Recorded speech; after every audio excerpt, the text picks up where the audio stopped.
சொர்ணா சமையல். வாங்க வீடியோக்குள்ள போகலாம். நம்ம இன்னைக்கு பார்க்க போறது பூம்பருப்பு. அதுக்கு தேவையான பொருட்கள் என்னென்ன பார்க்கலாமா? 1/2 கிலோ கடலை பருப்பை ஒரு 5 மணி நேரம் தண்ணி விட்டு ஊற வச்சுக்கோங்க. ஒரு முறி தேங்காய் துருவல், ஒரு 10 காஞ்ச மிளகா வத்தலை கிள்ளி வச்சுக்கோங்க. ஒரு கைப்பிடி கருவேப்பிலை, 2 டேபிள் ஸ்பூன் எண்ணெய், 2 டீஸ்பூன் கடுகு, தேவையான அளவு உப்பு.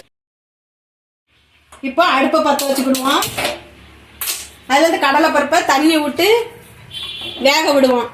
ஒரு 10 நிமிஷம் ஆகும் வேகிறதுக்கு. அது வரைக்கும் வெயிட் பண்ணுவோம். இப்போ அந்த பொங்கி வருது, அதுக்காண்டி தான் நான் குக்கரில் வைக்காமல் பாத்திரத்தில் வச்சுருக்கிறேன். தீயை குறைச்சி வச்சுக்கோங்க. வச்சுட்டு அப்படியே கிண்டு கொஞ்ச நேரம் விடுங்க. அது தன்னால் கீழே இறங்கிடும், பொங்கி வடியாது. தீயை குறைச்சிட்டு பண்ணுங்க. அதுக்கப்புறம் மெதுவாக அந்த குறைஞ்ச தீயிலேயே அது வேகும்.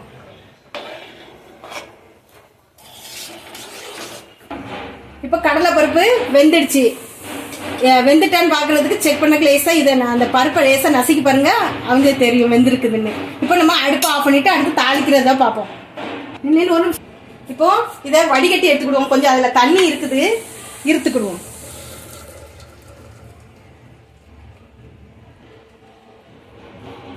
இப்போ அடுப்பை பற்ற வச்சுக்கிடுவோம்.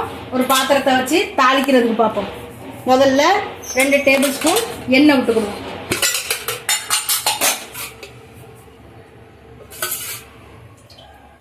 எண்ணெய் காஞ்சதும் கடுகு உளுத்தம் பருப்பு போடுவோம்.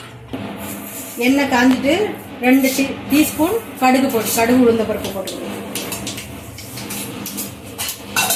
கடுகு பொரிஞ்சதும் காஞ்ச மிளகாத்தலை கிள்ளி வச்சுருக்கோம்ல, அதை போட்டு சேவக்குங்க. அது கூட கொஞ்சம் கருவேப்பிலையை போடுங்க. கொஞ்சம் தேங்கிட்டு இப்போ பருப்பையும் போட்டு அதில் போட்டு கிளறுவோம்.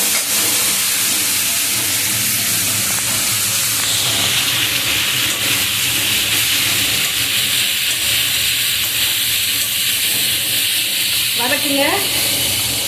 கொஞ்ச நேரம் வதக்குனதும் இதுக்கு தேவையான உப்பை போட்டு தேங்காய் துருவலையும் போட்டு இறக்க வேண்டியதுதான். இதுக்கு தேவையான அளவு உப்பு போட்டுக்கிடுவோம்.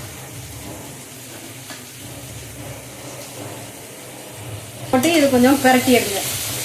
உப்பு எல்லா பக்கமும் படுதாது.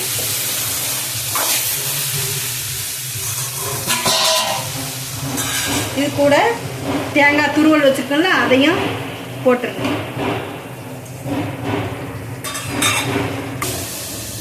தேங்காய் பூவும் போட்டாச்சு. இதை போட்டு கொஞ்சம் பிரட்டுங்க. அடியில் வரைக்கும் எல்லா இதுக்கும் படுறாப்புல பிரட்டி எடுங்க. இந்த பருப்பில் புரத சத்து இருக்குது, மாவு சத்து இருக்குது. எல்லாரும் சாப்பிடலாம். குழந்தைங்க முதல் பெரியவர் வரை சாப்பிடலாம். டேஸ்டியாகவும் இருக்கும். வாரத்துக்கு ஒரு முறை செய்யுங்க.